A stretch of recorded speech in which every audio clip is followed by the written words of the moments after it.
suis bien remis.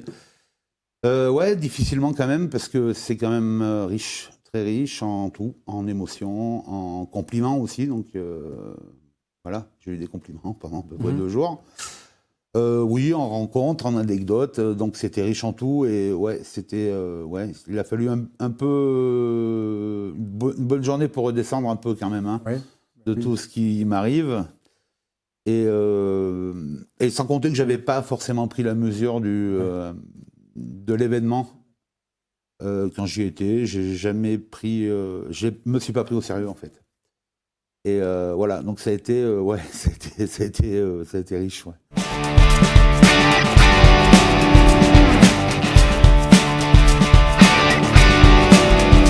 Oui, ouais, un peu exceptionnel. Alors on aime ou on n'aime pas, mais deux grands journalistes rugby qui sont Richard Esco et David Rera, un journaliste spécialiste de l'histoire, Jean-Christophe Buisson, qui est carrément un puits de culture. Un grand photographe, Max Mango, qui avait beaucoup de choses à dire. Jean Colombier, l'écrivain, connu du milieu du rugby. Pierre Berbizier. Ah oui. Donc Voilà. Laura Di Muso, alors Oui. elle n'a pas pu venir puisqu'elle couvre la Coupe du Monde féminine. Oui. Voilà, et puis alors Manu Massicard, le rédac chef de Midi Olympique, et puis Philippe Folliot, le sénateur et président du 15 parlementaire, qui est à l'origine de ce prix qui aurait dû être, enfin, qui avait été plus ou moins pensé, rêvé par lui, par Philippe Folliot et par Jacques Verdier. Ah Puis oui, voilà, Jacques bien sûr. Verdier est décédé subitement, Oui. après il y a eu le confinement, après il y a eu plein de choses, et voilà, et ils ont eu l'idée de le remettre en place.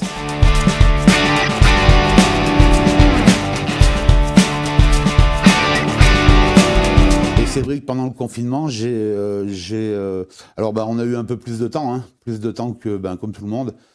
Donc j'ai écrit pas mal de chroniques du confinement, que je crois que ça se ressent un peu dans le livre, où je parle de toutes ces petites misères qu'on a dû connaître tous, qui sont les réunions en visioconférence, par exemple, ou l'interdiction de jouer, ou voilà. Et puis surtout, ça m'a permis de retravailler certaines chroniques qui étaient déjà prêtes. Et là, j'ai eu le temps vraiment de les peaufiner, de classer, voilà. Et j'avais envie de faire un livre un peu différent des deux premiers, et j'avais un peu plus, je sais pas, enfin peut-être plus chiadé. Quand j'ai fini ce livre, il y a quelque chose qui me dit que je sais pas, déjà il m'a demandé beaucoup de, enfin c'est un peu personnel quand même, hein. Il y a des trucs un peu quand même. Finalement, c'est pas que rigolo, Monsieur Zigby. Ouais, et je sentais que ce livre pouvait m'amener quelque part, ouais, ouais.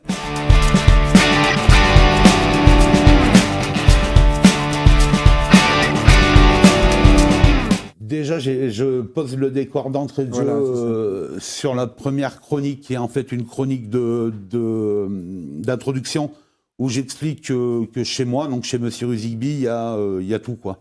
Ça va du très grand stade au tout petit stade, et du maillot en coton au maillot avec le GPS incorporé dans le dos. Voilà. Donc ça, j'explique bien que. Et après, effectivement, ouais, je parle plus du rugby amateur. Alors, des fois, pas mal avec humour.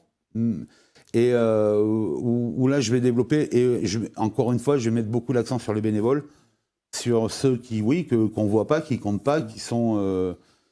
Ouais, dont on n'a pas l'habitude de parler, en fait. Voilà.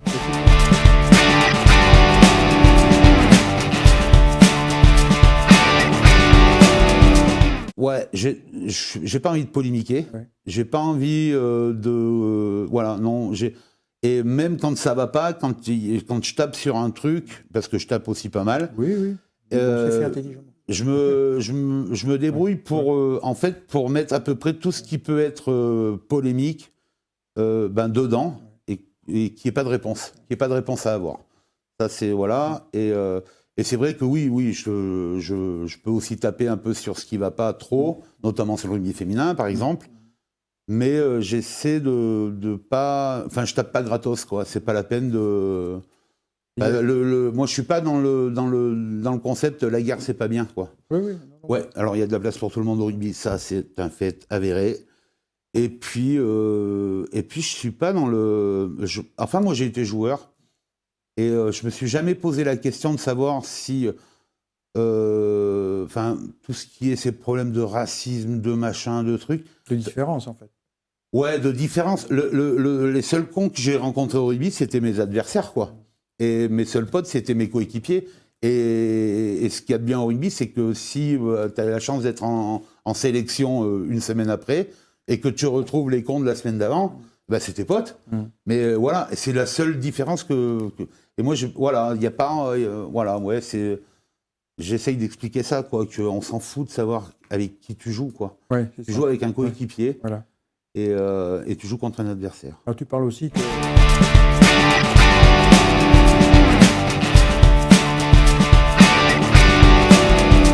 C'est ça. Et alors, pareil, c'est des petites histoires que tu as appris ou que tu as écoutées quand tu étais gamin, quand tu étais jeune, ou que tu as vécu en match, où tu vois un espèce d'abruti qui joue en face de toi et qui met des tartes à tout le monde. Parce que moi, j'ai connu quand même le rugby où ça se mettait encore sur la tête. Et puis tu apprends que le type, il est avocat, il est chef d'entreprise, il est voire médecin, et tu te dis, ah d'accord, ok, ben lui, à 15h, il pose le cerveau et il n'y a plus rien qui existe, quoi. Mais voilà, ouais, c'est ça qui est rigolo, quoi.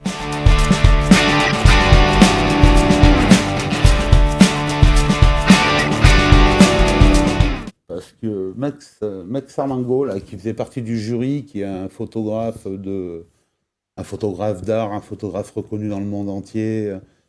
Lui est persuadé que ce livre prendra toute sa puissance dans 80 ans, quoi. C'est un livre de transmission et un livre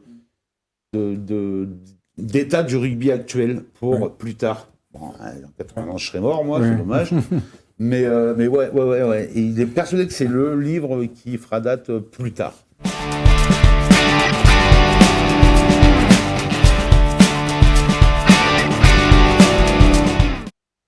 Alors inquiet, c'est pas très bien parti quand même. Hein. Oui. Enfin, on coupe enfin, j'ai écrit un truc ce matin là dessus. Les 25-0. Les 25-0. Enfin voilà, oui, c'est vrai que j'ai pas l'habitude de lire Midi Olympique, donc là je l'ai acheté parce que j'avais un petit article sur moi. Et j'ai regardé les résultats de rugby amateur. Alors 25-0, et en fait ouais, il va falloir quand même...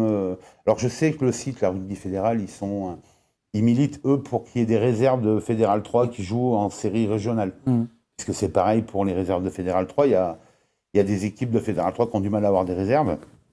Et peut-être ça resserrerait, il y a des grosses différences de niveau, et puis il y a des grosses différences d'ambition, surtout.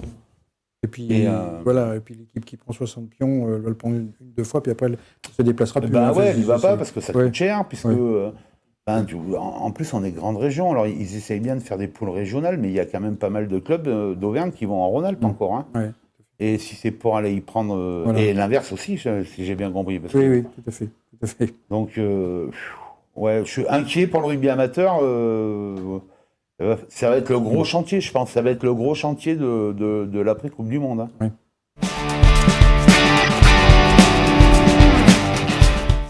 Moi, globalement, le rugby féminin, j'en pense rien parce que pour moi, c'est du rugby. Voilà, déjà, ça c'est... c'est exposé, c'est bien. Ouais. Voilà, donc qu'il soit féminin, masculin, adapté, machin, bon, c'est du rugby, c'est bien. Voilà. Après, qu'est-ce que j'en pense ? J'en pense que du bien. Oui. Mériterait peut-être d'être un peu plus soutenu. Alors ça certainement, parce que j'ai pas du tout l'idée de savoir, je connais pas du tout où ils en sont. C'est-à-dire que si on prend... S'il y a de la visibilité, il pourrait y avoir un peu plus. Il pourrait y en avoir certainement un peu plus. Ça reste amateur, sachant que les filles, c'est 4-5 entraînements par semaine, plus les déplacements le week-end. C'est ce que disait Mathias la semaine dernière. Là, donc il faut... on peut leur rendre hommage, parce que c'est quand même du... Mais après moi, du taf. Alors moi je suis d'une famille de rugbyman. Et mon père, mon oncle, mes oncles des deux côtés jouent au rugby.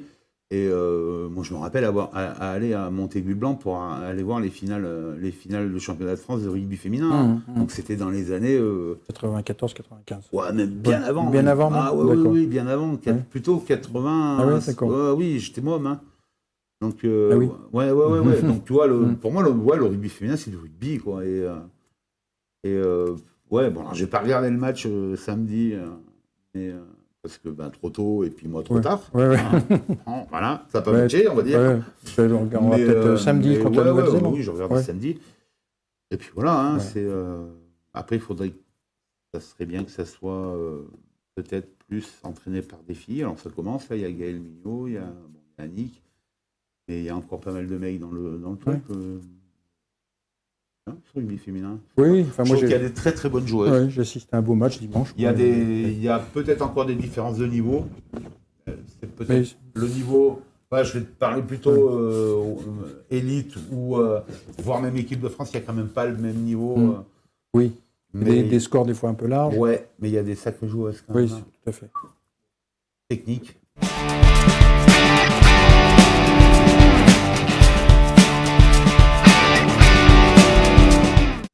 C'est compliqué de rendre hommage à des gens, mais là quand même c'était des gens qui ont vraiment compté dans mon rugby à moi déjà. Voilà, pour plein de raisons. Et c'est vrai que Alain Lubiniki, qui était un président papa, un président j'en sais rien, enfin un mec, on lui a tout fait faire et on lui a tout fait. Ouais. Et voilà, et c'est un gars qui aimait, un mec qui avait jamais joué au rugby, et qui était l'archétype du comment ça se passe dans le rugby, quoi. Il arrive parce que il est footballeur, il a une famille de footeux, et puis il a Fred, il a pas le physique pour jouer au foot, donc il va jouer au rugby avec ses potes, et puis lui il l'amène au rugby, et puis il porte les maillots, et puis il porte la pharmacie, et puis il devient dirigeant, et puis il finit président, quoi. Et ouais. Et puis c'est quelqu'un avec qui j'étais vachement proche. Voilà, c'était un super ami et je suis très copain avec ses fils. Merci beaucoup et bonne continuation. Merci beaucoup. Merci à toi. Bonne soirée.